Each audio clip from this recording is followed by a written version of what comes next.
गुरुर्ब्रह्मा गुरुर्विष्णुः गुरुर्देवो महेश्वरः गुरुसाक्षात् परब्रह्म तस्मै श्रीगुरवे नमः। ॐ शङ्करं शङ्कराचार्यं केशवं बादरायणं सूत्रभाष्यकृतौ वन्दे भगवन्तो पुनः पुनः। ॐ युक्ताहारविकाराय विविक्तस्थलवासिनी मलयालयतीन्द्राय ब्रह्मनिष्ठाय ते नमः।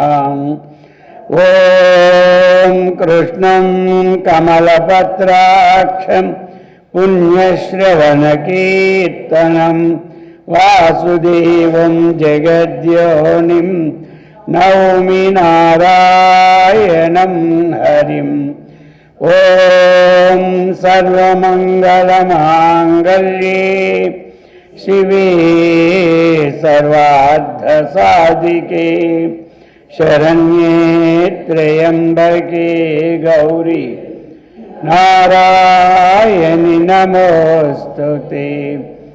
ॐ सहना भवतु सहनौ भुनक्तु सह वीर्यं करवावहै तेजस्विनावधीतमस्तु मा विद्विषावहै। ॐ शान्ति। हरिः ॐ तत्सत्। ॐ हरे राम राम राम हरे हरे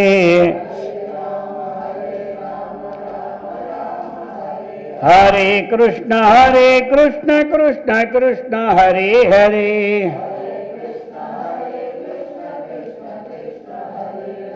हरे राम राम राम हरे हरे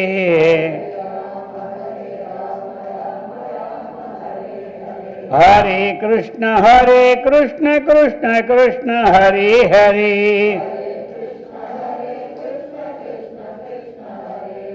गोपाल कृष्ण भगवान की, सद्गुरु महाराज की, जगदम्ब माता की। हर नम पार्वती पति हर हर महादेव। पवित्रात्म स्वरूपुलగు प्रियात्म बंधुవులారా, శ్రీమద్ శంకరాచార్య విరచిత ప్రబోధ సుధాకరం అద్వైత ప్రకరణం 109వ శ్లోకం. 119వ శ్లోకం అది. 120, 121 ఒక జంట అన్నమాట, ఈ మూడు కూడా. తదిదం యయేవ సూర్యో తదిదం యయేవ సూర్యో వేద బ్రహ్మాహమస్మి. అది మార్యో ఉంది కదా, అది. తదిదం యయేవ మార్యో వేద బ్రహ్మాహమస్మీతి స ఇదం సర్వం చ స్యాత్ తస్య హి దేవాశ్చ నేషతి. ఏషాం స భవత్యాత్మాయో అన్యామథ దేవతాముపాస్తే అహమన్యో అసావన్యశ్చేత్థం యో వేద పశుపతే పశుపతే పశుపత్సః. इति इत्युपनिषदा मुक्तिस्तथा श्रुतेर्भगवदुक्तिश्च ज्ञानी त्वात्मैवेयं मतिर्ममेत्यत्र युक्तिरपि చెప్తున్నారు ఇక్కడ. తత్తు ఇదం యహ ఏవం ఆర్యః వేద బ్రహ్మాహమస్మీతి, బ్రహ్మ అహం అస్మీతి. తత్తో ఇదం య ఏవం ఆర్యః వేద బ్రహ్మ అహం అస్మీతి స ఇదం సర్వం చ స్యాత్ తస్య హి దేవాశ్చ న ఈశతే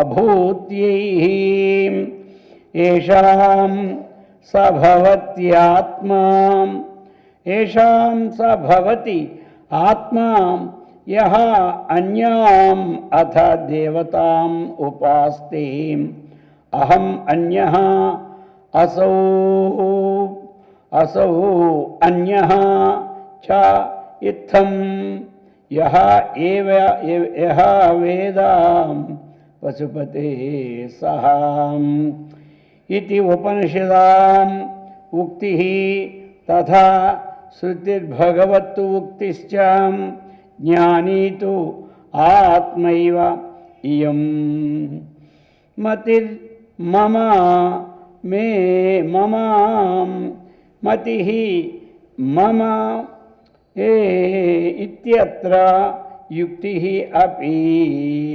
అది పదవిభావం. ఇప్పుడు ఇంతవరకు కూడా మనకి లింగాది స్వరూపాన్ని చెప్పారు. స్థూల సూక్ష్మ కారణం మహాకారణం అది అయిపోయింది. అందులో జీవుడు ఎలాగా, జీవుడు అంటే ఎవరు? అంతఃకరణ ప్రతిపత్తి చైతన్యం జీవ, అది మనకి అజీవుడు. సరే, అంతఃకరణములు ఉండే దోషాలు జీవుడికి అంటుతాయంటే అంటావు. దానికి ఉదాహరణ కూడా యథా సూర్య అని చెప్పేశారు. అది ఇక ఇప్పుడు అద్వైత ప్రకరణం. కాబట్టి అన్ని శాస్త్రాల్లో సారం కొంచెం కొంచెం తీసుకొని అన్ని అనుభవంలోకి రావాలని అన్నీ పెట్టారు. ఏ పేరు కూడా ఏమి 18 మొత్తం 19 ప్రకరణాలుగా విభాజన చేశారనమాట. అందుకే సూక్ష్మంలో మోక్షం అంటారు. ఇది సూక్ష్మంలో మోక్షం. ప్రతి ప్రకరణం సారం తెలిస్తే చాలు కదా. అనంత శాస్త్రం బహువేదితవ్యం, అల్పశ్చ కాల బహవశ్చ విఘ్నా, యత్ సారభూతం తదుపాసితవ్యం. మనము సారభూతమైనది ఒక శాస్త్రం అలా కంటిన్యూ చేసామనుకో అన్నీ అందులో వచ్చేస్తుంటాయి. అది కానీ ఒకటేదో సొంతం ఉండాలి. ఎలా సొంత ఇల్లు ఉంటే ఎంత హాయో, సొంత కారు ఉంటే ఎంత హాయో ఏమంటారు, అలాగే ఒక సొంత గ్రంథం ఉండాలి. ఏదో ఒకటి సొంతం అయిపోవాలి. తగినవన్నీ అద్దెకి తెచ్చిచ్చుకున్నా గొడవ లేదు. అర్థమైందా? అది భగవద్గీత కానీ సొంతం అవ్వాలి. ఏదో ఒక ఉపనిషత్తు అయినా తన సొంతం అవ్వాలంటే ఆ ఉపనిషత్తు చక్కగా దాంట్లో ప్రతి అక్షరం మనకి తెలిసి ఉండాలి. అది సొంతం అన్నమాట, ఇంకేం లేదు. సొంతం అంటే మరి పుస్తకం అద్దె తెచ్చిచ్చేది కాదు. సొంతం అంటే ఏమిటి? ఒక భగవద్గీత మనకు సొంతం అయిందనుకో, దాంట్లో అన్నీ తెలిసేయనుకో, తర్వాత అంతా ఇంకేం కష్టం ఉండదు, అంత హాయి. ఒక్కటి తెలుసుకుంటే అదే కదా ఎన్నిసార్లు వచ్చిందైనా. ఒకటి తెలుసుకున్నాం అనుకోండి, తగ్గిన ఉన్నదంతా పదాలు మార్చినా ఉదాహరణ మారినా విషయం ఒకటే కదా, అది అనమాట. అలాగా ఇక చెప్తూ ఉన్నారు, అహం బ్రహ్మాస్మీతి. కాబట్టి మొట్టమొదటి ఏమిటిది? అహం బ్రహ్మాస్మీతి. ఇది అంటారు. అహం అంటే ఎవరు? నేను బ్రహ్మమును అయి ఉన్నాను. ఇది అహం బ్రహ్మాస్మీతి అన్నదానికి ఏమిటి? నేను బ్రహ్మమును అయి ఉన్నాను. అది ఇది కదా. అహం బ్రహ్మాస్మీతి అంటే ఏమిటి? నేను బ్రహ్మమును అయి ఉన్నాను. అలాగనే ఆర్య యహ ఆర్య. ఏ ఆర్యులైతే ఏ ఆర్య యహ ఆర్య. యహ ఎవరైతే ఆర్యులు. ఆర్యులంటే ఎవరు? చక్కగా శాస్త్రాన్ని తెలుసుకొని అది అనుష్ఠానాన్ని పెట్టుకొని అది తన అంతఃకరణానికి సరిపోయినటువంటి వాళ్ళు. అది అన్నమాట. శాస్త్రము, ఆచార్యులు, అంతఃకరణం ఈ మూడింటిని బాగా తెలుసుకున్న వాళ్ళు ఏమంటారు? ఆర్యులు అని పేరు అనమాట. ఆర్య నాగరికత అంటారు. అంటే ఏమిటి? ఆ ఆర్యులు చక్కగా అనుష్ఠాన పరులు కాబట్టి వాళ్ళ నాగరికతను మనం అభ్యాసం చేసుకోవాలి. అటువంటిది ఆర్యులు చెప్తున్నారు ఈ విధంగా. తతో ఇదం, అది తతో ఇదం, ఇదమేవ, తత్వ ఇదమేవ. తత్వం అంటే ఆ పరమాత్మ, ఇదం ఈ జగత్తు, ఈ శరీరావచ్ఛిన్న జీవుడు, ఈ నామరూపాత్మకమైన జగత్తు. తత్తు ఇదం ఏవా అహం బ్రహ్మాస్మితి, నేను బ్రహ్మమనే. ఈ సమస్తము ఇదమేవ తత్తు, ఇదంతా బ్రహ్మమే. ఇది అనమాట. అర్థమైంది కదా. ఇక్కడ అహం బ్రహ్మాస్మి అని వాక్యం ఏదైతే ఉందో, నేను బ్రహ్మమునై ఉన్నాను, ఇది. ఇక ఇక్కడేమిటి? తత్తు ఇదం ఈవా, ఇదమేవ. ఇదమేవ తత్తు అనుకున్న పర్లేదు, తత్తు ఇదమేవ అనుకున్న పర్లేదు. అర్థమే. తత్తు అంటే ఆ బ్రహ్మము ఏదైతే ముందు మనం చెప్తూ ఉన్న పూర్వపరాల్లో ఆ బ్రహ్మము. ఇదమేవ ఈ జగత్తు కూడా అదే. ఇదమేవ ఈ యొక్క జీవుడు కూడా అదే అన్నటువంటిది. బ్రహ్మమే జగత్తు, జగత్తే బ్రహ్మము. ఇది అనమాట అద్వైతం. అద్వైతం కదా. అందుకే మొట్టమొదటి అది ఇచ్చాడు. మరి అహం బ్రహ్మాస్మి వాక్యం ఎలా జరుగుతుంది, ఎలా మనకు తెలుస్తుంది అంటే తత్వమసి మహావాక్యం ఉపదేశమే అహం బ్రహ్మాస్మి విజ్ఞానానికి. కొంతకాలం అందుకనే కొంతమంది జపం తీసుకొని అలా ఉండిపోతారు. దానితోనే ఎన్ని సంవత్సరాలు అయినన్ను, 30 ఏళ్ళు అయినన్ను ఆ మంత్రంతోనే. మరి పైకి వెళ్ళొద్దా? ప్రతిదీ ఎదగాలనే ఉంటుంది. మనిషి పొట్టిగా ఉంటే చిచ్చి పొడవగాలేదే, నా బతికిలగైపోయిందే అని ఏడుస్తూ ఉంటుంటారు. అర్థమైంది కదా. చిన్న ఇల్లు ఉంటే పెద్ద ఇల్లు రాలేదనే ఉంటారు. అర్థమైంది కదా. 10th క్లాస్ చదివి ఆపిస్తే ఇంటర్మీడియట్కి వెళ్ళలేదనే వెళ్ళాలనే ఉంటుంది. కానీ ఏదో ఒక మంత్రం, ఏదో భజన పట్టుకుంటే దానితోనే ఉండిపోవాలని బుద్ధి ఎలా పుడుతుందో అర్థం అవడం. పైకి వెళ్ళాలి కదా. ఏమంటే మనం అంటే నేర్చుకుంటున్నా చాలామంది ఏమిటి ఏదో ఒకటి పట్టుకుంటారు. అదే అయిపోయింది మంత్రం. మంత్రం అయినాక 3 ఏళ్ళు 2 ఏళ్ళు బాగా ఏమి జరిగిన తర్వాత ఇంతేనే, ఇంకేముందైనా అడగాలి. అర్థమైంది కదా. అలాగే ఇచ్చిన మంత్రం ఇచ్చిన గురువులు కూడా ఇక్కడ ఇంతవరకు చేశారు, ఎలా ఉంది పరిస్థితి, మీకు ఏ భావాలు వస్తూ ఉన్నాయి అడిగి, ఇదే కాదు దీనికన్నా పైకి వెళ్ళాలనైనా చెప్పాలి. ఈ రెండు ఉన్నప్పుడే పైకి వెళ్తుంది. లేదా ఎక్కడేసే గొంగలంటే అక్కడే ఉండిపోతే నష్టమేం లేదు. కానీ ఇలా కొట్లాడుకొని పోతూనే ఉంటుంటుంది కొన్ని వేల సంవత్సరాలు. అర్థమైంది కదా. అది 1000 సంవత్సరాలు పోయినా 1,000,000 సంవత్సరాలు పోయి యుగాలకే మారిపోతూ ఉంటుంటాయి అన్నమాట. అందుచేత ఇది రావాలి అహం బ్రహ్మ. అందుకనే మహావాక్యోపదేశం అందరికీ చేయడం, మరి ఇంకేమీ లేదా. అది ఆ శాస్త్రాల్లో చూస్తారు. నేను బ్రహ్మను అవుతానా? ఏదో శాస్త్రం చదువుతున్నాం కాబట్టి నమ్మాలి, అంతేగా నేను అవుతున్నావు లేదు నువ్వు డౌటే. నువ్వు అదే అదే అదే అదే రోజు చెప్పేసరికి ఏమవుతుంది? రోజు అదే చెప్తున్నారు, వినకపోతే బాగుంటుంది కదా. వింటారనమాట. విని అది నేను అయిపోయాను తెలుస్తుంది. అది చేత ఈ ప్రకారముగా చెప్తున్నారు.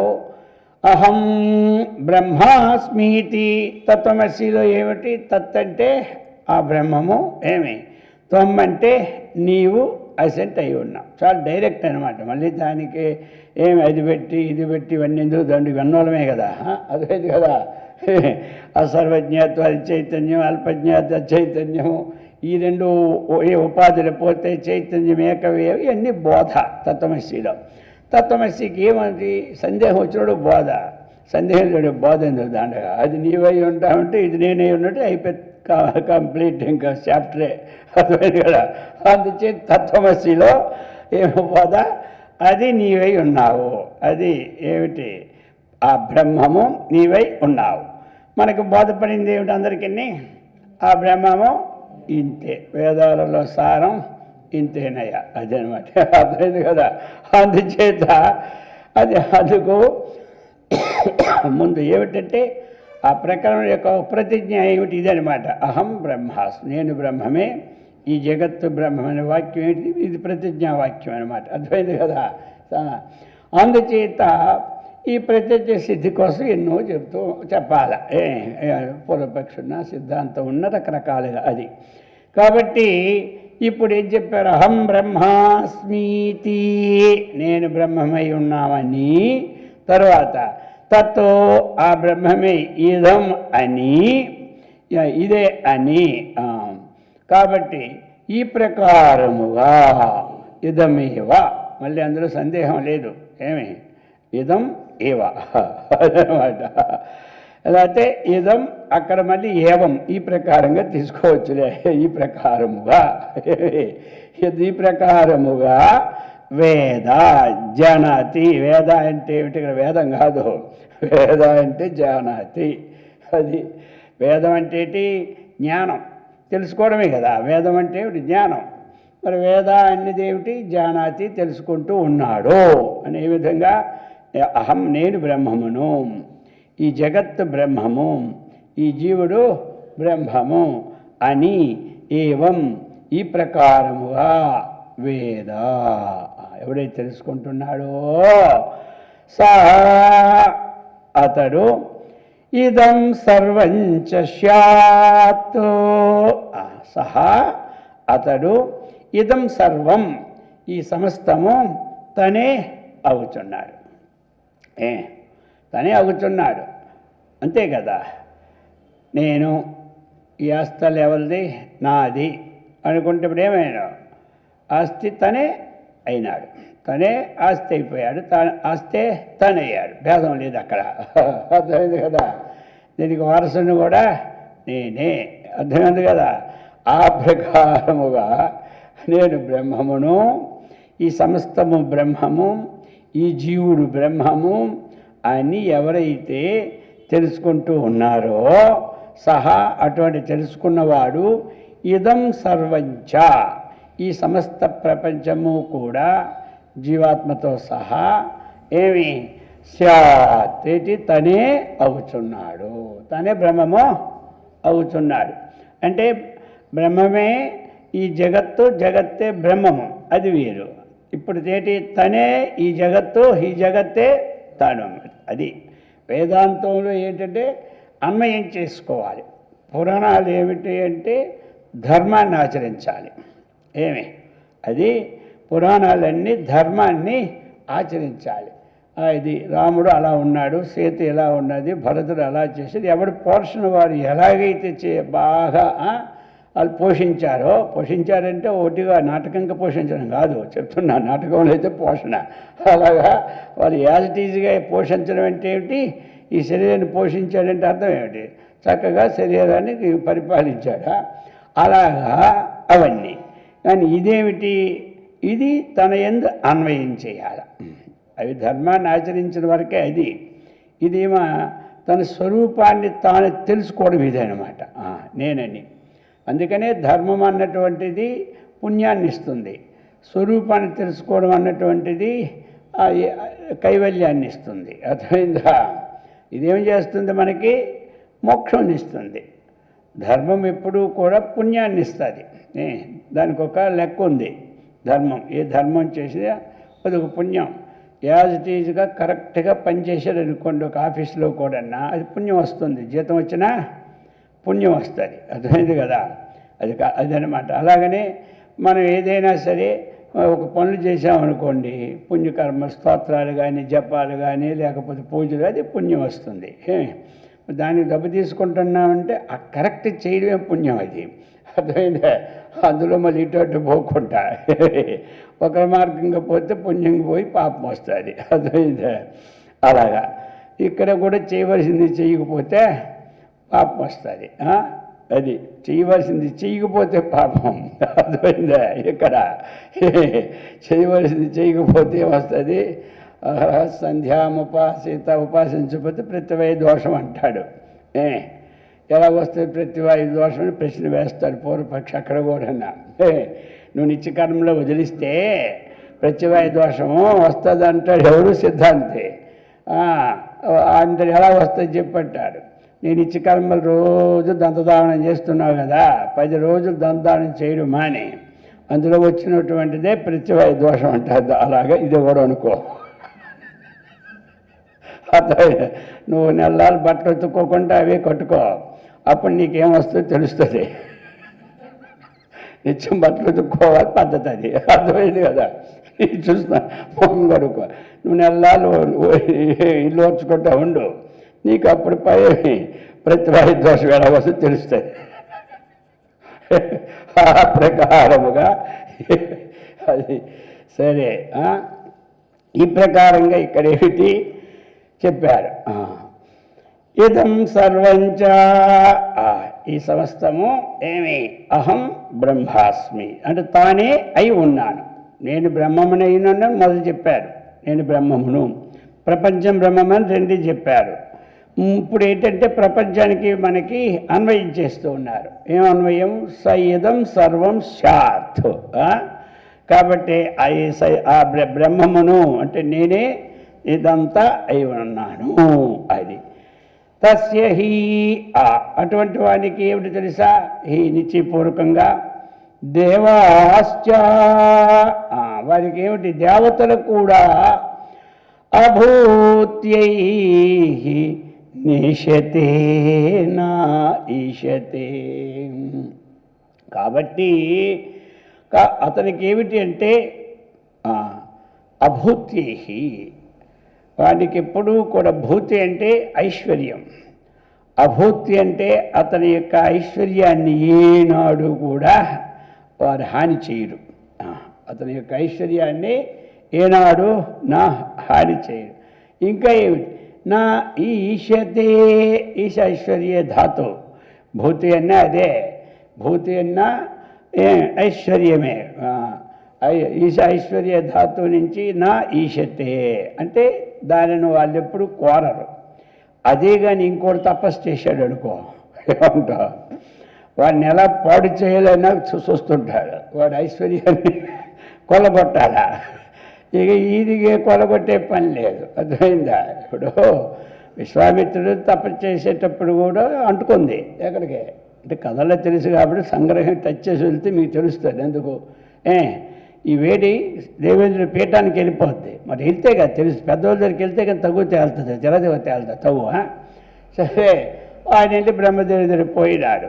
పోయిన తర్వాత సరే అప్పుడు ఈ దేవేంద్రుడు కూడా ఆలోచించి మొట్టమొదటి ఏం చేశాడు? పంపించాడు విశ్వామిత్రుడి దగ్గరికి, ఎవరు? మేనకని. అది సరే ఏదో కథ అయిపోయింది, అర్థమైంది కదా. తర్వాత శుకుడు కూడా తపస్సు చేశాడు. శకుడు తపస్సు చేస్తుంటే అక్కడ రమ్మని పంపించాడు, అర్థమైందా? వీళ్ళేంటంటే ఏ ఐశ్వర్యం ఎవరికి ఉంటుందో అది జ్ఞానైశ్వర్యం. అదే ఆ ఐశ్వర్యాన్ని వీళ్ళు పాడు చేయలేరు. ఎవరికి? ఆత్మజ్ఞానికి. ఈ సమస్త ప్రపంచము నేనే ఉన్నాను అన్నటువంటి భావం ఉన్నవాడికి వాడు ప్రపంచాన్ని బాగా చూసుకోవడం అంటుంటాడు. ఒకరికి హింస పెట్టాలనే భావం వాడికి ఉండదు. ఇది నాకన్నా వీడు భిన్నమంటే కదా హింస. నేనే అదే ఉన్నానంటే హింస ఎందుకు దండగా? ఆ వాడే నేనే హింస ఎందుకు? వీడికి వాడి హింస లేదు, హింస చేసే పని లేదు. అందుచేత వీళ్ళేమి హింస చేయరు.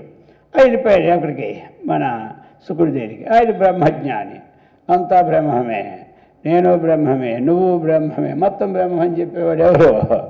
శుకుడు అనమాట.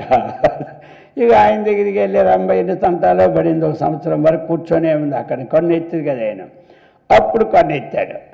కన్ను ఎత్తేసరికల్లా ఇంక ఇప్పుడు కన్ను మూసి 3 సంవత్సరం లేవడేమో, కుంభకర్ణుడు 6 మాసాలు లేవడు, ఈ డ్యూటీ 1 సంవత్సరం లేవడేటని గాబరా పడిపోయింది. ఎవరు? రంభ. ఇంకేమి గాబరా పడిపోయి కళ్ళు ఎత్తేసి దాని దండం పెట్టేసి నీ వంటి పుత్రుడు నాకు కావాలని కోరుకుంది. అది అనమాట రంభ. ఇక ఆయన అన్నాడు, ఇదంతా చాలా టైం పడుతుంది కాబట్టి నేనే నీ పుత్రుడిని అనుకోమన్నాడు. అయిపోయింది. వెళ్ళిపోయింది తిన్నగా. ఎవరు రంభ. ఇక అక్కడికి ఈయన వల్ల మనకేం ఉపకారం లేదని చెప్పింది. ఎవరు అపకారం లేదని, ఉపకారం. అందుచేత అటువంటివన్నీ ఉండదన్నమాట. దేవతలు కూడా మనకి విఘ్నం చేయాలని అనుకోరు. వాడు తపస్సునేటి భూతి అంటే వాడి ఐశ్వర్యాన్ని లేకుండా చేయడు, వాడి ఈశత్వాన్ని లేకుండా చేయడు. ఈ రెండింటిని అదనమాట. అందుచేత ఆ విధంగా చెప్పి ఇందులో అందుచేత ఇప్పుడు ఏమిటి మనము దీనివల్ల అహం బ్రహ్మాస్మి, నేను ఆ బ్రహ్మమే. ఏమి కనబడుతున్న సమస్తము బ్రహ్మమే. అన్ని జపం చేసుకోండి, మీకు ఏ జపాలు వద్దని లేదు. అర్థమైందా? లలిత శాస్త్రాలు చదువుకో, విష్ణు చదువుకోండి, పూజలు చేసుకోండి, జపం చేసుకోండి, ఇన్ని చేసుకొని ఏం పర్వాలే. అవన్నీ మన పనులు తెల్లారేసి ఏం చేసుకో, వాకలు తుడుచుకుంటున్నాం, కల్లాపు వేసుకుంటున్నాం, అర్థమైన గిన్నెలు తోముకుంటున్నాం, చేసుకోవడం లేదా పనులు. వాకింగ్ పోతున్నాం, వాటి నుంచి చూస్తున్నాం, బజార్కి వెళ్తున్నాం, సామాన్లు తెస్తున్నాము, అర్థమైంది. ఏం మానేసి చెప్పండి? పెళ్ళికి పిలిస్తే వెళ్తున్నాం, సత్యనారాయణకి పిలిస్తే వెళ్తున్నాం. ఏమి వీటికన్నా ఇవన్నీ చేసుకుంటాం లేదా? అందుకని నేను జ్ఞాని అయిపోయాను, నాకేం అక్కర్లేదు అనుకోకర్లేదు. ఇవన్నీ మానేస్తే అప్పుడు అన్నీ మానుకోండి. కొంతమందికి అది మానాలంటే ఇష్టమే ఉండదు, ఇది మానాలంటే ఇష్టం ఉండదు, మొత్తం బ్రహ్మం అనుకోవడం అంటే అసలు ఇష్టం ఉండదు. ఇదే కొంపముచ్చు. అది పూజలు స్వాతంత్రం మానడానికి ఇష్టం ఉండదు, ఇంటికాడ వ్యవహారం మానడానికి ఇష్టం ఉండదు, బ్రహ్మం అనుకోవాలంటే అసలు ఇష్టం ఉండదు. ఇదే అలా కాకుండా అన్నీ చేసుకోండి, పూజలు చేసుకోండి, ఇంటికాడ వ్యవహారం చూసుకోండి. అందరూ ఏమనుకోవాలి, దీనికి ప్రత్యేక సమయం అక్కర్లేదు. మీ పని ఏం పని తోచక వ్యావరింగ్ మైండ్ ఉంటుంది కదా, అప్పుడు అనుకోండి. అహం బ్రహ్మాస్మి, ఈ ప్రపంచం బ్రహ్మ. మరి ఇప్పుడు ఎవరైనా ఏమిటి బాగా ఇదైపోతే ఏం చేస్తారు, కాసేపు ఆ సాఫ్ట్వేర్లు వాళ్ళు చేసినప్పుడు కొంచెం ఒక అరగంట టీవీ చేసుకుంటే మళ్ళీ మైండ్ ఏమొద్దు, వాళ్ళకి ప్రెస్ అయిపోద్ది. మీరు అలాగ అన్ని పనులు చేసుకొని అలసిపోయినప్పుడు ఈ మొక్కలు పట్టుకోండి, అప్పుడు ప్రెస్ అయిపోద్ది మైండ్ అనమాట. అలాగ అనుకుంటుంటే కొన్నాళ్ళకి మనకే జ్ఞానం తెలుస్తుంది. పూర్వానికి ఇప్పుడు తేడా వస్తుంది కదా. అప్పుడు తోమి పామి దేవుడి దగ్గర పెట్టి అక్కడ అయిపోయిందా కత్తి నోట్లు వేసుకోకుండా ఎంత సత్యం అందరం ఉన్నాం. ఇప్పుడు ఏమైపోయింది, కడుపుల నొప్పులు, కాళ్ళు నొప్పులు, గ్యాస్ నొప్పులు వచ్చి అక్కడ దేవుడు లేదు, లోపటే ఉన్నాడు కదా. అయ్యో, ముందు శరీరం ఉంటే కదా ఏ దేవుడైనా. మారిపోయింది, ఇప్పుడు ఎంత మారిపోయింది. ఇంకా అలా 90 వేసి తోమి పరిస్థితి ఉండదు. తోమి వాడు ఇంట్లో ఉన్నాడు, ఇంకేమి తోమితే కానీ పూజకి వెళ్ళడానికి మొదటి నుంచి రుచి లేదు. మరి ఇప్పుడు ఏం చేస్తావు? అంతా దేవా నీవే తప్ప చాలు, దండమే నువ్వు అనుకో. ఎలా దిగుతున్నాం మనం స్టేజీలో. అలాగనే అన్ని పనులు చేసుకొని ఈ అహం బ్రహ్మాస్మి తత్వాన్ని పట్టుకొని ఈ మంతా బ్రహ్మం అనుకుంటే అది చెప్తున్నారు ఇప్పుడు 2వ శ్లోకంలో. ఏషాం సభవత్యాత్మాయో అన్యామథ దేవతాముపాస్తే అహమన్యో సావన్యశ్చేత్తం యో వేద పశువత్సః. అది పశుపతే కాదు, అది పశువత్సః. అది కాబట్టి చెప్తున్నారు ఇక్కడ, ఏషాం సహ భవతి ఆత్మా యః అన్యాం అథ దేవతాం ఉపాస్తే అహం అన్యః అసౌ అన్యః చ ఇత్థం యః వేద సహ పశుపతే సహ. అది అన్నమాట. పశువత్ సహ అది పశువత్ సహ. ఏం చెప్తున్నారు ఇప్పుడు? ఇందాక అర్థమైపోయింది ఆ శ్లోకం అందరికీ. అది అర్థమైపోయింది. ఏమర్థమైపోయింది? అది నేను బ్రహ్మమునై ఉన్నాను, ఈ జీవుడు బ్రహ్మము, జగత్తు బ్రహ్మము అన్నప్పుడు ఏమైపోయింది మనకి? తనే జగత్ అయిపోయింది, ఈ సమస్తము ప్రపంచం. అందుకే మన దగ్గరికి ఎవడో రాడు. అర్థమైంది కదా? ఎందుకంటే మనం ఇంకో కోరిక లేదు కదా. మన దగ్గరికి ఎవడు వస్తాడు? ఎవడు రాడు. అదే ఎవడు రాలేదు చెంతొద్దు, వస్తేనే అంత గందరగోళం. అర్థమైందా? ఇప్పుడు హాయిగా తెసేసుకోవచ్చు కదా అనుష్ఠానం. అది సరే. ఆ విధంగా ఇప్పుడు చెప్తున్నారు. సహా అటువంటి వాడు ఏషాం ఆత్మా భవతి. ఈ అన్నిటికీ కూడా అతను ఏంటి? తానే ఆత్మస్వరూపుడై ఉన్నాడు. అందుచేత సహా అటువంటి వాడు, ముందు చెప్పినటువంటి వాడు మళ్ళీ చెప్తూ ఉన్నాడు ఇక్కడేమిటి? ఏషాం ఆత్మా భవతి. ఈ అన్నిటికీ అతడే ఆత్మై ఉన్నాడు. అయితే అధ అనంతరం యహ అన్యాం దేవతాం ఉపాస్తే. యహ ఎవడైతే అన్యాం ఇతరమైనటువంటి భావాన్ని ఉపాస్తే. ఇప్పుడు అన్యాం దేవతాం ఇదేమిటి? హైయెస్ట్ స్టేజ్ ఏమిటి? నేను పరబ్రహ్మము, ఇదంతా పరబ్రహ్మము. అర్థమైంది కదా? ఈ జగత్తు నేనే ఉన్నాను అది. అందుకనే భగవద్గీతలో కూడా చెప్పాడు కదా, సమం సర్వేషు భూతేషు తిష్టంతం పరమేశ్వరం అది చెప్పాడు. అలాగని యోమాం పశ్యతి సర్వత్ర సర్వంచ మై పశ్యతి అని చెప్పుకొచ్చాడు. ఈశావాస్యమిదగం సర్వం యత్కించిత్ జగత్యాం అని చెప్పేశాడు. ఏమని చెప్పాడు కదా, యస్మిన్ సర్వాణి భూతాని ఆత్మైవ భూద్విజానతః అని చెప్పేశాడు. ఎస్తు సర్వాణి భూతాని ఆత్మన్యేవాను పశ్యతి. ఇవన్నీ వాక్యాలు. ఈ వాక్యాలన్నీ పై శ్లోకాల్లో అన్వయం అయిపోయినాయి. అర్థమైంది కదా? ఇప్పుడు ఇంతవరకు అదే అన్వయం అయిపోయిందనమాట. సహా ఏషాం భవతి ఆత్మా. అటువంటి వాడు ఆ దేవతలకు కూడా ఆత్మే అనమాట. అర్థమైంది కదా? ఏషాం అంటే ప్రపంచం అంతటికే అనుకో, మళ్ళీ ప్రత్యేకంగా ఇక్కడ దేవత శబ్దిస్తున్నాడు కాబట్టి ఏమిటి? అతడి దేవతలకు కూడా ఆత్మే. మొత్తం పిపీది కదా బ్రహ్మ పర్యాంతానికి ఆత్మే. అందులోనూ ఒక సబ్జెక్ట్ వచ్చినప్పుడు దేవతలకు కూడా ఆత్మని తీసుకోవచ్చు. అందుచేత ఆ విధంగా ఏషాం సహా ఏషాం అంటే పూర్వం ఏంటంటే దేవతలు వీరికి నష్టం కలిగించరు అని మాట వచ్చింది లాస్ట్లో. దాన్ని కలుపుకొని ఇక్కడ అన్వయం తీసుకోవాలి కాబట్టి ఏషాం దేవతానాం దేవతలందరికీ కూడా సహా అహం బ్రహ్మాస్మి ఉపాసన పరుడు ఆత్మ భవతి. వాళ్ళకు కూడా ఇతడే ఆత్మగా భవించి ఉన్నాడు. కాబట్టి ఇంక వాళ్ళు ఏం చెప్తారు? ఏం వస్తాడు? ఇక వాళ్ళందరూ ఈయన దగ్గరికి రావాలి, కానీ వీరు ఆయన దగ్గరికి వెళ్ళవలసిన పని ఏమీ లేదు. ఏం పని ఉన్నది? నిస్పృహస్య తృణం జగత్ అన్నాడు. అదే విరక్తస్య తృణం భార్య అన్నాడు. అర్థమైంది కదా? అందుచేత నిస్పృహస్య తృణం జగత్. కాబట్టి అది చెప్తున్నాడు అనమాట ఇక్కడ. ఈ ప్రకారముగా యహ అన్యః. ఇప్పుడు ఏంటంటే అన్యః ఇది అసలు ఉపాసన అయిపోయింది. ఇప్పుడు ఇతర ఉపాసన. ఇప్పుడు సరే, కొంతమంది ఆకారంతో శివుడిని ఉపాసన చేస్తారు, కొంతమంది విష్ణువుని ఉపాసన చేస్తారు, కొంతమంది దేవిని ఉపాసన చేస్తారు, కొంతమంది గణపతిని, కొంతమంది కుమారస్వామి, కొంతమంది కొండను, కొంతమంది గుట్టను, కొంతమంది పుట్టను, కొంతమంది ఎల్లమ్మను పుల్లమ్మను రకరకాలుగా అందరూ చేస్తూనే ఉంటారు. అర్థమైందా? ఇక్కడ ఉపాసనలు వద్దని చెప్పలేదు. ఏ ఉపాసన ఎవరు చేస్తే చేసుకొని చెప్తా. అదేమిటంటే చెప్తున్నారు అన్యాం అన్యాం దేవతాం ఉపాస్తే.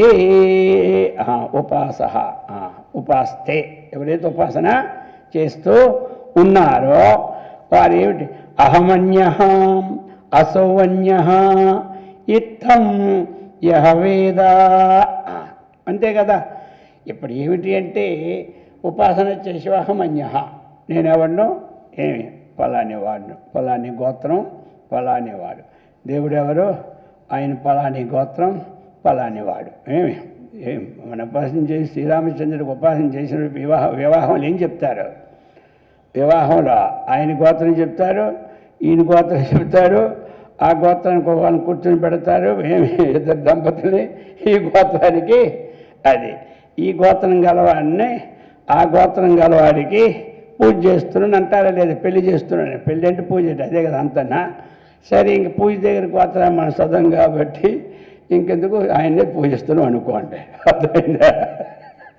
అర్థమైంది కదా. అది యహ అది చెప్తున్నారు ఇక్కడ.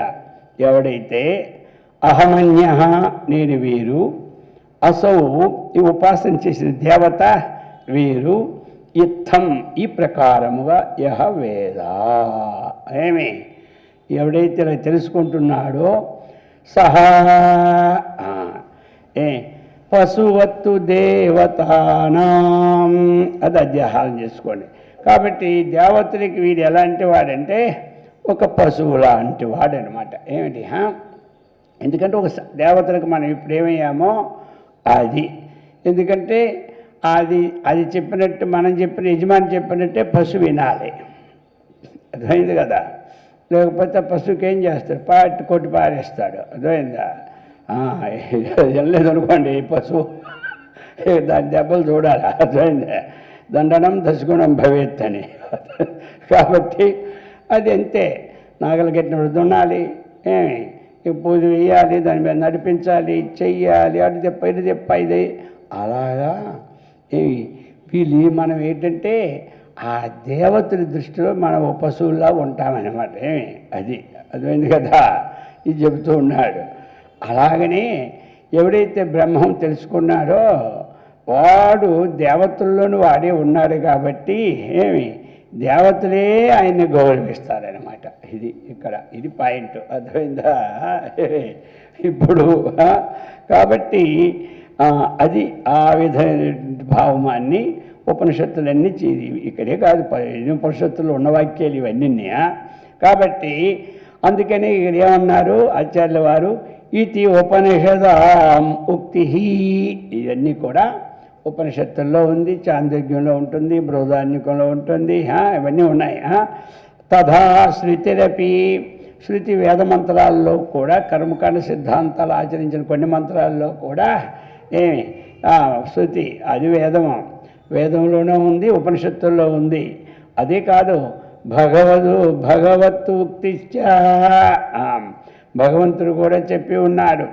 అయ్యా జ్ఞానీతు ఆత్మైవ మే మతం అని చెప్పాడు. ఎక్కడ 4వ అధ్యాయంలో చతుర్విధ భజంతే మాం జనా సుకృతునో అర్జున ఆప్తో జిజ్ఞాసురర్థార్థి జ్ఞానీచ భరతర్షభని లాస్ట్ ముఖ చెప్పున్నాడు. ఇక్కడ ఏమిటి? ఇక్కడ ఏం చెప్పి జ్ఞానీతు ఆత్మైవ ఇయమ్మతి.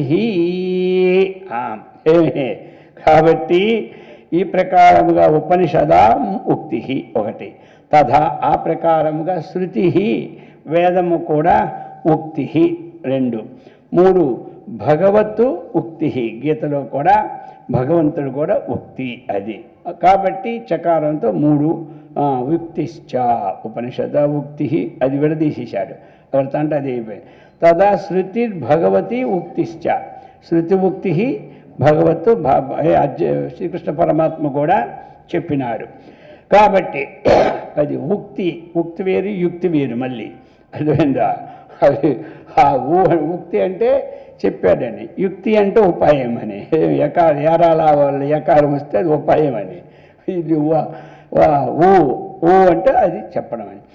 ఈ విధంగా ఏం చెప్పాడు అన్నీ కూడా అందరూ చివరికి సారం చెప్పారు ఇక్కడ. జ్ఞానితో ఆత్మైవ, జ్ఞాని అయితే నేనే జ్ఞాని, జ్ఞానే నేను, ఇద్దరికి భేదం లేదు. ఎందుకంటే జ్ఞాని ఇక ఆయన ఒకటి, ఆయనే ప్రపంచం, ప్రపంచమే ఆయన. మరి భగవంతుడే ప్రపంచము, ప్రపంచమే భగవంతుడు అయినప్పుడు ఆ జ్ఞానం ఎవడికొందో వాడు కూడా ప్రపంచమే భగవంతుడు, భగవంతుడే అతడే ఈయనే ఆయన. తేడా ఏం లేదు కదా. ఇప్పుడు ఆత్మలో తేడా ఉంటే ఇవన్నీ తేడా ఉంటాయి. ఆత్మలో ఏమీ తేడా లేదు. ఇప్పుడు సూర్యునిలో తేడా ఏమీ లేదు, ఉపాధుల్లోనే తేడా ఉంటుంది. ఆ ఉపాధులకి అన్నీ కూడా మనకి ఆధారమైంది కూడా పరబ్రహ్మమైన మనం చూసినప్పుడు మనకు ఉపాధి కూడా తేడా లేదు. ఏమంటారు? ఉపాధి పరబ్రహ్మముగా భావించినప్పుడు ఉపాధి తానే ఉపాధి, ఇది అన్నమాట.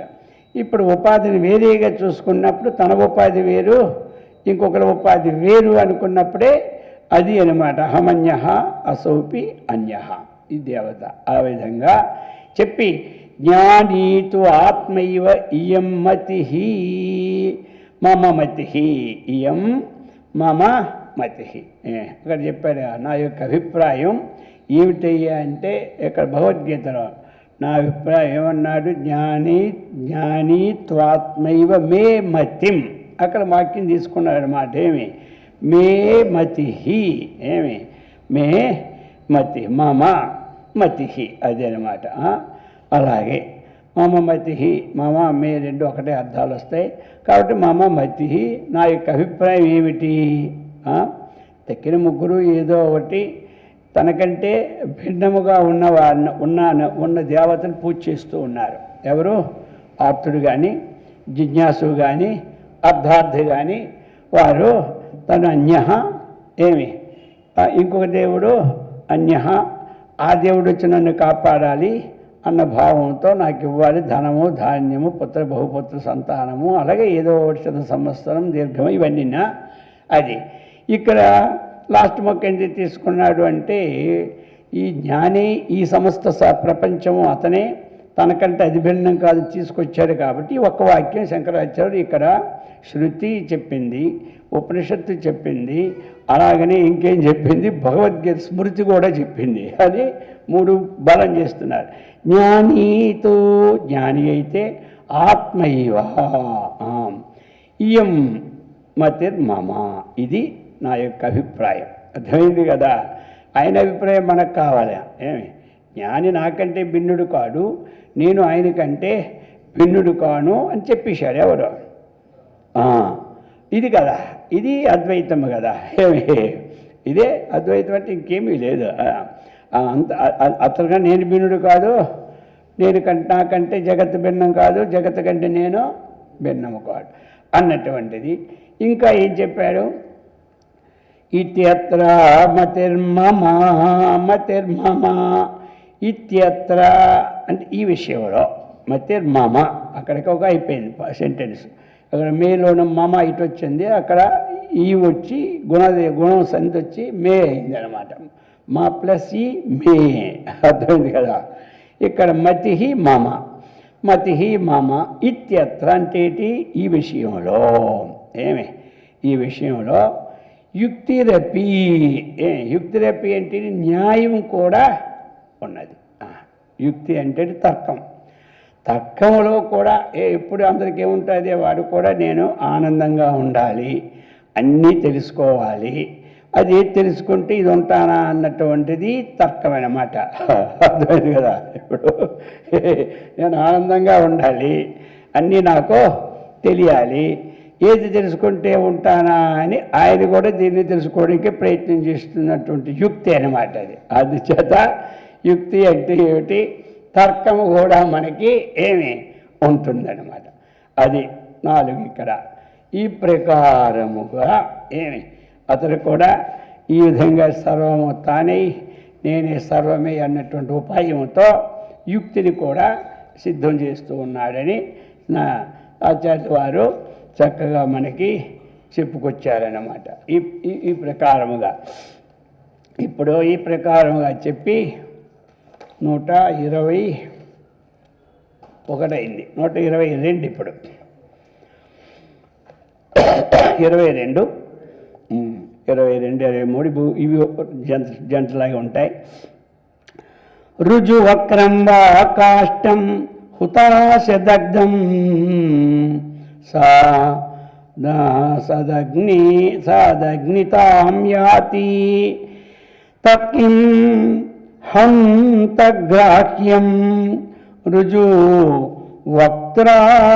వక్రాకార సత్వేపి ఏవం యః ఆత్మనిష్ఠో హ్యాత్మాకారస్య జాయతే పురుషః దేహీవ దృశ్యతే అసౌ పరంత్వసౌ కేవలో హ్యాత్మా రుజు వక్రం వా కాష్టం హుతాశ దగ్ధం సతో అగ్నితాం యాతి తత్ కిం హస్తగ్రాహ్యం రుజు వక్రాకార సత్వేపి.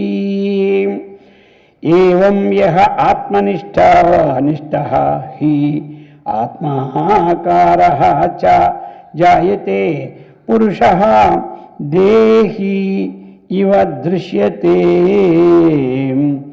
అసౌ పరంతు అసౌ కేవలః హి ఆత్మ. అంటే ఇక్కడ ఏమిటంటే సంశయము, ఇప్పుడు జీవబ్రహ్మములకు అభేదం అన్నటువంటిది కలిగినా అది సామాన్యుల్లో మనుషుల్లో వీరికి అభేదం ఉందా లేదో కనబడడం లేదు. ఒక భేదమేమి ఉండొచ్చేమో అని కనబడుతుంది. మేము చూసేసరికి వాళ్ళకి వీడికి అభేద దర్శనం అయినట్టు లేదు అని భావం వస్తుంటుంది జనులకి అన్నమాట. వీడు సామాన్యుడే, వీడు జీవన్ముక్తుడా, ఏమి ఈయనకు ఒక అభేదం ఉందా అనే భావము వస్తూ ఉంటుంది కొంతమందికి. అందరం కలిసి ఒక దగ్గరే ఉన్నాం కదా, నేను జీవన్ముక్తుడు కాలేదు, ఆయన జీవన్ముక్తుడు అయిపోయాడు అంటున్నారే. నా దృష్టిలో ఆయన సామాన్యుడిగా కనబడుతున్నాడు కానీ జీవన్ముక్తుడిగా కనబడలేదన్నటువంటి డౌట్స్ ఉంటాయన్నమాట. అర్థమైంది కదా. పోనీ ఏదో వేషం మారినా పోనీ మారింది వచ్చిందేమో అనుకుంటాం కానీ మాలాగే ప్యాంటు ఉన్నది, బిస్కెట్లు ఉన్నాయి, అన్నీ ఉన్నాయి, నేను జీవన్ముక్తుడు అంటాడు, నాకు అదే డౌట్ అని ఇంకోటి అంటాడనమాట. ఆయన ఆఫీసు పోతున్నాడు, ఉద్యోగం చేస్తున్నాడు, వ్యాపారం చేస్తున్నాడు, మరి ఆయన కూడా జీవన్ముక్తుడు అంటారా? ఇది సామాన్యుడు కూడా. అందుచే జీవబ్రహ్మలకు అభేదం అన్నటువంటి సామాన్యులకు కూడా, కానీ సామాన్యులకు కనబడలేదే ఒక సంశయం ఉంటే, సామాన్య విషయాల్లో కొంతమందికి సంశయం ఉంటే ఆ సంశయం నివారణ చేయడానికి ఆచార్యుల వారు ఉదాహరణ రూపంగా మనకి చక్కగా ఇస్తూ ఉన్నారు. అది ఇప్పుడు ఏమిటంటే మొట్టమొదట ఒక కాష్టానికి విశేషాలు రెండు ఇచ్చాడు. ఎలాగంటే రుజు వక్రం వా కాష్టం, అది అనమాట. కాష్టం అంటే కట్టె. అది ఎలాగది రుజుహు వక్రం కాష్టం. రుజు అంటే తిన్నగా ఉన్నదనుకోండి కాష్టం ఒకటి, ఏమిటి ఇంకోటి ఏముంది వంకగా ఉందనుకోండి, అర్థమైందా? ఇది అనమాట రుజు. రుజు అంటే సత్య మార్గం అంటే తిన్నగా ఉండడం, రుజు ప్రవర్తన అంటే మంచి మార్గం, అది అనమాట. వక్ర బుద్ధి లేకుండా ఉండే మార్గాన్ని రుజు మార్గం అంటారు. అది అందుచేత ఒక తిన్నగా ఉందనుకోండి, లేతే వక్రంగా వికల్పంగా వక్రంగా ఉందనుకోండి.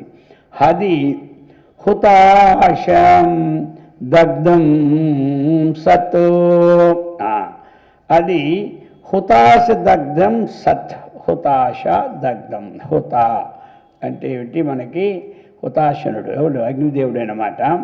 అటువంటి అగ్నివాడి చేత చక్కగా దగ్ధం అయిపోయింది. అది సత్ దగ్ధమై కనబడుతున్నది. దగ్ధం అయిపోయింది, ఇలా అడ్డట్టుగా ఉంది ఈ కర్ర, ఇలా వంపొంపులుగా ఉంది కర్ర. అది అక్కడ భోగి మంటలు వేసారు అనుకోండి, కర్ర ఒకటి అక్కడ, అది 4 వంపులు ఉందనుకోండి, ఆ వంపులుగా ఉన్న కర్ర కనబడుతూనే ఉంటుంటుంది. అదైందా? వంపులుగా ఉన్న కర్ర కనబడుతుంది, తిన్నగా ఉన్న కనబడుతుంది, వంకగా. అందులోకి మనకి ఆ భోగి మంటలు వేసిన కర్రలు ఎలా ఉంటాయి? ఇంటికాడ పనికిరాని వెళ్ళి తీసుకెళ్ళి పడేస్తుంటారు, ఎందుకంటే మంటలు మండిపోతాయని. ఇంట్లో పొయ్యే బట్ట వంకొంగలు కొని పడతాయండి, ఇది తీసుకెళ్ళి ఆవిడ పడేస్తారు కొంతమంది. సరే, అది వంకలు ఉందో టింకర్లు ఉందో మొత్తం మీద మండుతూ ఉంది. అలా మండుతూ ఉంటే అది హుతాశ దగ్ధం సత్ అగ్నితాం యాతి, అగ్నితో అయిపోయింది. కానీ దాని వంకర్లు మాత్రం అలాగే ఉంది. అంతే, అదొకటి. ఇంకోటి ఉదాహరణ తీసుకుందాం. ఒక త్రాడు, అర్థమైందా? అది కాస్త చుట్టూ ఉండలాగే ఉంది. 4 ఉండలాగా ఉండి అక్కడ పడేసాం. అది కూడా అగ్నిలో ఏమైపోయింది? కాలిపోయింది. కొన్ని ఎక్కువ సామాన్లు ఉంటాయి ఇంట్లోనూ, అవి వంకర్లు టింకర్లుగానే ఉంటాయి సామాన్లు. అవన్నీ తీసుకెళ్ళి ఆ పక్కన పడి అగ్గి ముట్టిస్తారు. పని ఎక్కడో ఇక్కడే మనకి అవి కూడా కనబడుతూనే ఉంటుంటాయి. ఏమంటే మొట్టమొదటి చూడగానే అది అటు ఇటు వెళ్ళనివ్వదు, ఎందుకంటే అది కూడా భ్రాంతిని పుట్టిస్తుంది వీడికి. అది కాబట్టి అలా వంకర టింకరగా ఉంటుంది. ఇప్పుడు అది వంకరగా టింకరగా ఉన్నా ఇప్పుడు మనం ఏంటి? తత్కిం హస్తగ్గా, అది రుజు వక్రార సత్వేపి. ఏమి అదేమిటంటే తత్తు ఆ కాష్టము ఏమి ఆ కొయ్య ముక్క రుజు కానీ వక్రాకారం కానీ సత్వేపి కొన్ని తిన్నగా ఉంటాయి కర్ర, అది అలా కాలిపోద్ది. కాలిపోయిన కూడా ఎలాగుంటుంది, తిన్నగా కనబడుతుంటుంది, కర్రలాగే కనబడుతుంటుంది. అది ఏమి వంక ఉన్నది కూడా కర్రలాగే కనబడుతుంది. అది అంటున్నాడు రుజు వక్రాకార సత్వేపి. తత్వ అంటే ఆ కాష్టం రెండో చరణంలో రుజు వక్రార సత్వేపి. అది తిన్నగా కాలిన కర్రలు కొన్ని ఉంటాయి, వంకంగా కాళ్ళు కొన్ని ఉంటాయి. ఉన్నప్పటికీ కిం అది హస్తగ్రాహ్యం కిం అది పట్టుకోవడానికి వీలు పడుతుందా? పట్టుకోవడానికి కాలిపోయిన తర్వాత అదే ఆకారంగా ఉంటుంది, కానీ పట్టుకోవడానికి అవుతుందా? అవ్వదు. అది అవ్వదు. అది ఆ కర్రలాగే కనబడుతుంది చూడడానికి, కానీ పట్టుకుంటే లేదు, అది అవ్వదు. ఇది అన్నమాట. అది చెప్తున్నారన్నమాట ఇక్కడ. కాబట్టి అది కర్రలాగే కనబడుతుంది చూడడానికి, వంకర టింకరగా. అది ఏమి ఇప్పుడు పెద్ద గాలి వస్తే మొత్తం కొట్టుకెళ్ళిపోతున్నాం, మనమే కొట్టుకుపోతుండే కదే ఉంటుంది ఆకారం. అప్పుడు కోసం గాలి వేసిన లెక్క కాదు ఇప్పుడు. ఏమంటావు?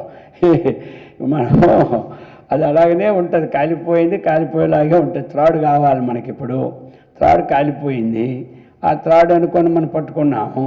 కాలిపోయిన తర్వాత అది బూడిదే కదా, అది వచ్చిందా? త్రాడు ఆకారంగా ఉన్న దాంట్లో ఉన్నటువంటి పవర్ పోయింది, అర్థమైంది కదా. అలాగనే ఇంకొక ఉదాహరణ చెప్తే అర్థమైపోతుంది. ఏమి ఇప్పుడు మనం వేపిన పల్లీలు కొన్ని పెట్టుకున్నాం, వేపిన పల్లీలు పెట్టుకొని తింటూ ఉన్నాం. అది ఇప్పుడు ఆ పల్లీలాగే ఉంటాయి. తొక్క తీయని పల్లీలు వేపినాక ఎలా ఉంటాయి? తొక్కుని పల్లెల్లాగే కనబడతాయి. కొంతమంది తొక్క తీయకుండా తింటే మంచిది తినేస్తుంటుంటారు, అర్థమైంది కదా. ఇప్పుడు ఈ తొక్క తీని వేరుశనగ పల్లీలు ఆ భూమిలో 4 పడిపోయినాయి. అది పల్లీలాగా ఉన్నది మొక్క వస్తుందా? మొక్క రాదు. అదే పచ్చి పల్లీలు అయితే 4 పడిపోతే ఈరోజు కాకపోతే రేపటికైనా మన అదృష్టం బాగుంటే వర్షం పడితే మళ్ళీ 10 రోజులు మొక్క పూర్చేస్తుంది, అర్థమైంది కదా. అది కానీ 2 పల్లీలాగా ఉన్నా వేగిన పండే గింజలు 2 కనబడుతున్న సామాన్యంగా ఒకదాంట్లో బీజం ఉంటుంది, ఒకదాంట్లో బీజరహితం అయిపోతుంది. ఆ విధముగా ఏవం ఈ ప్రకారముగా చెప్తున్నారన్నమాట. ఏవం యహ పురుష, ఈ ప్రకారముగా యహ పురుష ఏ పురుషుడైతే ఆత్మనిష్టో హి ఆత్మాకారశ్చ జాయితే, ఏ పురుషుడు ఆత్మనిష్ఠుడై ఆత్మాకారంగానే ఉంటాడు. అయితే దేహి ఆత్మనిష్ట జాయితే అసౌ, ఇటువంటి వాడు దేహీ వదృశ్యతే, ఇటువంటి శరీరం కలవాని వల్లే కనబడతాడు. ఎవడైతే ఆత్మనిష్ఠుడు ఆత్మాకారంతో ఉన్న శరీరము కలవాడి వలె కనబడతాడు. అసౌ పురుష ఈ ఆత్మనిష్ట దేహి ఇవ దేహివ. దేహి అంటే మనకి దేహి అంటే జీవుడు, దేహి అంటే ఏమిటి? దేహం కదా. అటువంటి దేహీవ అంటే జీవుడుగా ఉండి శరీరంతో కలిసి ఉన్నప్పటికీ కాబట్టి ఇతడు ఏమిటి ఉన్న కేవలోహి ఆత్మా. ఇతడు ఎలాంటి వాడు? శరీరముతో కలిసి ఉన్నప్పటికీ పరంతు అంటే శరీరము కలవాని వల్లే పరంతు అంటే ఉన్నప్పటికీ అసౌ పురుష కేవల ఆత్మ. అది మామూలుగా కనబడతాడు, అందరిలాగే కనబడతాడు. అందరిలా కనబడినా ఈయన శరీరం ఉన్నట్టు కనబడతాడు, శరీరంతో పనులు చేసినట్టు కనబడతాడు. కానీ ఇతడు మాత్రం కేవలం ఆత్మస్వరూపుడుగా ఉంటాడు. అది మామూలుగా ఎలాగంటే కాలిపోయినటువంటి బీజం మనకి వేగిన బీజం ఎలాగుంటుందో అది ఎక్కడున్నా అది ఎలా ఉంటుంది, మామూలుగా కనబడినా దానికి బీజం ఉత్పత్తి అయిన సంస్కారం ఆయనకి లేదు. అలాగే ఈయన బీజాలు మళ్ళీ అనాత్మభావాలైన బీజాలన్నీ పోయి దానిలాగా ఆ విత్తనంలాగా ఈ విత్తనం కనబడినా రెండింటికి భేదం ఉంటుంది. అలాగే మామూలు త్రాడు కాలిపోయిన కర్రగాని త్రాడు కనబడినా రెండు చూడడానికి బాగానే ఉంటుంది, కానీ దాన్ని పట్టుకునేసరికి అది ఉపయోగపడదు. కాలిపోయినటువంటి కొయ్యి కానీ కాలిపోయినటువంటి త్రాడు కానీ. ఆ విధముగానే ఈయన ఆత్మాకారంగానే ఉంటాడు. కనబడడానికి ఏమి పెద్దగా నేను ఒక ఆత్మలాగా ఏం కనబడాల్సిన పని లేదు, మామూలుగున్న జ్ఞాననిష్ఠుడే అది అనమాట. అందుచేత ఈ ప్రకారముగా మనకి చెప్పుకొచ్చారు ఇది. అందుచేత ఏమిటి, ఈ ఉదాహరణ పెట్టుకోండి, మీకు ఇంకా అర్థమవుతుంది. ఈ వేగిన గింజ కానీ పచ్చి గింజ ఒక్కలాగున్నా వేగిన గింజకు అంకుర శక్తి ఉండదు, పచ్చి గింజకి అంకుర శక్తి ఉంటుంది.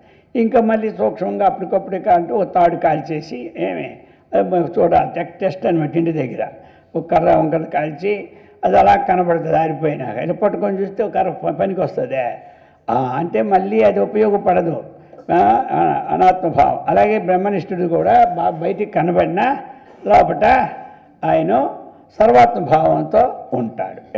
అది చెప్పుకొచ్చారు. కాబట్టి అటువంటి భావాన్ని చక్కగా మనకి సత్కర్మనిష్టను, భగవద్భక్తిని, ఆత్మవిజ్ఞాన సంపత్తిని, ఆయురారోగ్య ఐశ్వర్యాన్ని, సర్వం కల్విదం బ్రహ్మ అనే భావాన్ని ఆ యొక్క ఆచార్యుల వారు అమ్మవారు ఇచ్చి సదా రక్షించుగాక.